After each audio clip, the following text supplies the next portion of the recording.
Hello and welcome to the podcast. I am Frank Feltes, And I'm Heather Graham. and we are going to talk to you about the gentrification of Lowell's downtown, aka the historic district. So, we would like to educate you about this subject because we feel, we are both passionate about history. It is our favorite subject, and I'm lying. But more importantly, to educate people about the historical value of the city, especially for those who come here for college or move here later in life and don't know anything about the city itself. All right, so the overview for this so professional podcast is the main subject is gentrification. But first off, what is gentrification? Which, in case you didn't know, is the improvement of a city for the benefit of the middle class. What gentrification has happened in Lowell, where it can be found, and where it can be found in the possible future, like what might happen. And of course, we have to start off with how Lowell came to be. So, Lowell was originally founded in 1826 as a town because entrepreneurs saw business opportunities when they noticed the Pawtucket Falls. So they said, hey, let's harvest the energy that the water creates when it drops and use that to power machines that we'll create and turn that product from the machines into money. So land was taken from East Chelmsford, Dracut, and Tewksbury in order to create this land. And this land was named after my boy, Francis Cabot Lowell, not to be confused with Francis Scott Key, which I have messed up multiple times before. So, moving on.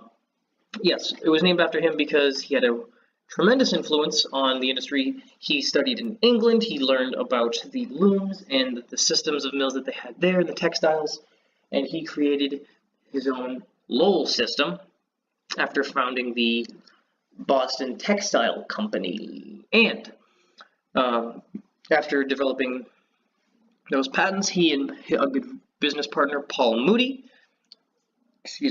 began their takeover of Lowell and just the crazy development of the city, which ended up benefiting Lowell for the next century.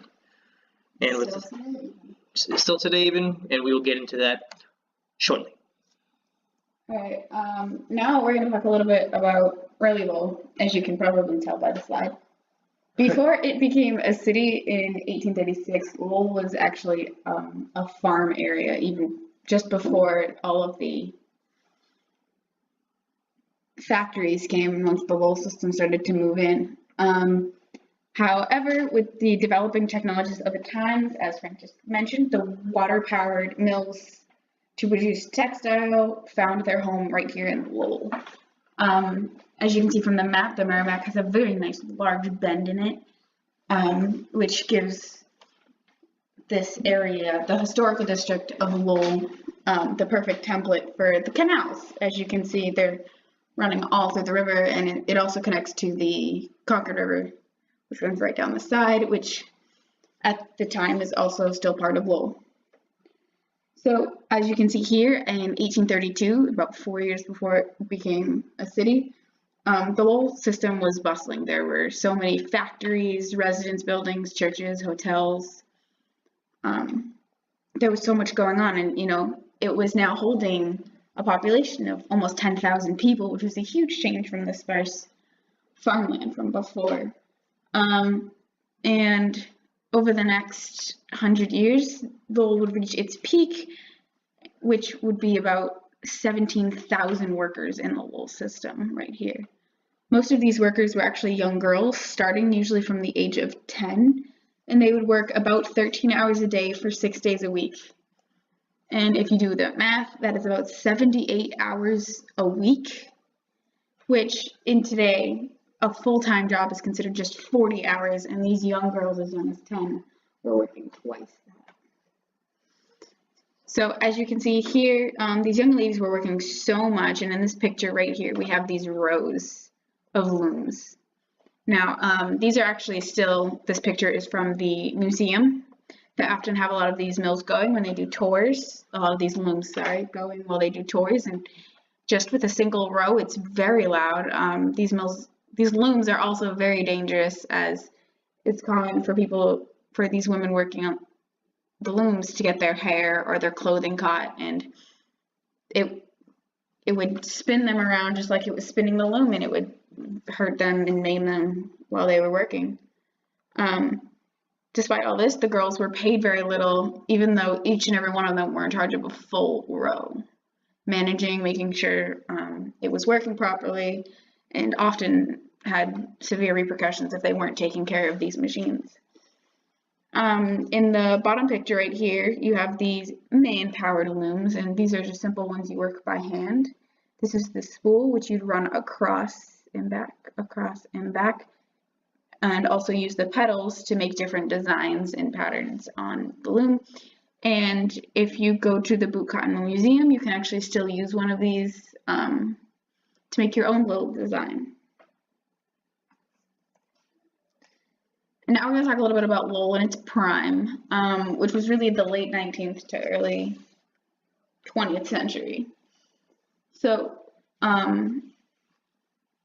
Lowell in its prime is really characterized by the incoming of people from a lot of different countries. It started with the Irish and then the French Canadians in the 60s and 70s, and they were followed by Greeks, Poles, Lithuanians, and other Eastern Europeans, actually in droves. You know, there was a huge influx of them right in our city. And the true prime of Lowell really became because of the war.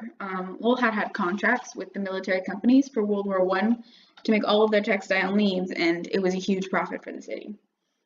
In the midst of its prime, Lowell dedicated its beautiful city hall, as you can see right here in this picture, still standing today. It was dedicated just in the beginning of its prime. And then at the end of the peak in the 20s, Lowell was making 50,000 miles of cloth per year. Which is to circle the Earth twice since the circumference of the Earth is 25,000 miles. And that's in a single year. That's how much they were making. And they were making an increased amount of cloth every single year until they hit the decline. So the decline of Lowell was really marked by the Great Depression, as you might figure. With improving technologies, there was not as much need for this great riverfront, so business ended up moving away as the South had industrialized textile production. So all of these companies moved out, and they were overtaken by the Boot, Merrimack, and Lawrence companies. We would like to interrupt this broadcast with our sponsor, Wellsley Farms Peanut Butter, craves to be specific. Where can you get 7 grams of protein per tablespoon of set peanut butter? Try Wellsley Farms Crave peanut butter. Not just Crave. Not just onions, but Crave peanut butter. This is Lowell Ages. Back to you. So those 3 big mill companies, I mean, they were the largest before, and now they were really the only ones left to try to spread themselves thin throughout all of the factories. And you know, the decline of Lowell, this was really the cause for a lot of the gentrification that was to come, because Lowell no longer had this big, booming, magical industry to keep it going, and it needed to make big changes to keep it functional in the way that was going to work for all of these newly poor families who no longer had any work because all of their mill jobs were gone. So Lowell risked losing everything it had worked for up until this point if it didn't make a change to accommodate for the lack of factories. What was that mean? The redevelopment of Lowell, which really started in the 60s with a man named Patrick Mogan. He saw what had become of the city, and his first thought with its redevelopment is they had to preserve it. They had to preserve all of the history that all of the buildings in Lowell had stood for, you know, the past 100 years. So it was with this that we credit him with the making of the Lowell Historical Park, which we honor him today with one of the renovated boarding houses he worked so hard to protect. It's called the Mogan Cultural Center, where you can go and learn a lot about a lot of the culture that was preserved. Yeah, exactly. We also had Paul Songus. He was also a great advocate for the city. He was a Lowell City Councilor in the year 1969, and he later did run for president, though he didn't win. He really brought a lot of buzz about the city of Lowell that had, risen Paul Songus. As a businessman, he helped with the historical park. He brought in, this brought in thousands of tourists. He brought in a baseball team, hotels, all of these were huge startups for jobs in the city, and it really got the city moving again. We also had Jack Kerouac. He was born and raised in Lowell. He grew up in the 40s and the 50s, and he actually wrote many of his books about his youth here in Lowell. And these books included Maggie Cassidy, Visions of Gerard, The Town and the City, as well as others. And he also brought a lot of buzz to Lowell. Moving on to our second to last subject, we have today's Gentrified Lowell. So, there were 4 main things. There were the conversion to mills, the drastically reduced crime rate, colleges, as well as, multiple primary schools. Now, to start, mills became businesses, apartments, and museums. To name a few, to name a few small businesses, we have mill number 5, the Luna Theater. To name some big businesses, we have a general contractor known as Watermark in the Wanalancet/Suffolk Mill on the 4th floor. Apartments such as the ones on Canal Street, Jackson Street, Massachusetts, and the Massachusetts Mills. And we have the good old boot cotton mills, the boot cotton mills were the first mill. And that has thus been converted into the museum that is a part of the National Park. So moving on to the crime rate. Levels of crime went down due to an increased force size. So what happened was there was the chief of police, he came in and he made numerous changes. For a city of Lowell size of 100,000 people at the time in population, when he took over, which was like the 1970s, the crime rate was probably third in the nation. So what he did was he's like, all right, we need more police people. Thus, he improved the force size from 60 to 260 people, and he also restructured how his police force was. So rather than have one large police station in the middle of town, which we still have, he spread this out to a number of small stations as well in the different sections of Lowell, thus caused the police to get more involved with the community, have a greater spread of crime watch, and thus a safer city. For example, there was one on Middlesex. Yes, Middlesex.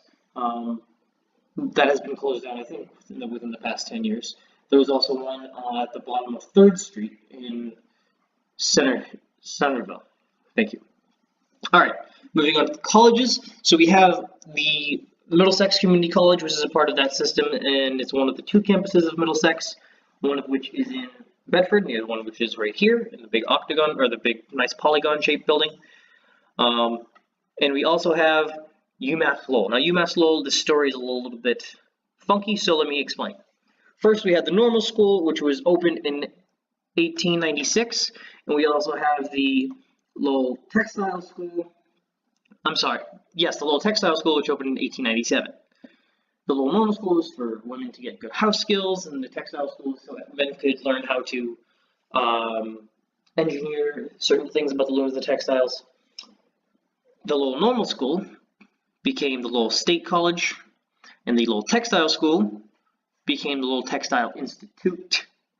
In 1929, it was renamed, and then in 1953, that was renamed again to the Lowell Textile Institute.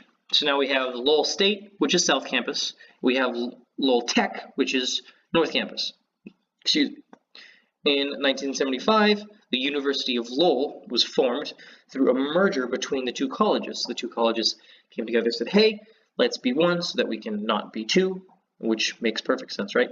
And then That was in 1975. In 1991, the University of Lowell was renamed to the University of Massachusetts at Lowell, thus making it a part of the UMass system. And again, this was 1991. Finally, we have multiple primary schools. There are many public schools, many private schools in Lowell. The Sullivan, the Robinson, the Wang, what was the Franco, Stocklosa, these are all public schools. And there are also St. Michael's, St. something, St. something, St. something, St. something. And those are few more public schools, and I just named St. Blank, whatever you want to put in there. St. Jean d'Arc, those are all private schools in the area.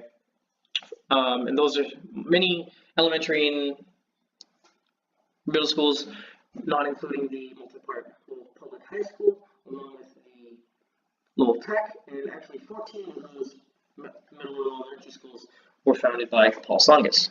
And before we move on, I just want to make sure we point out that the police chief that was responsible for the level of crimes dropping was Chief Ed Davis, and he was a huge reason that, you know, this city has done so well in recent years. You know, he's really made this city a safer community for all of us.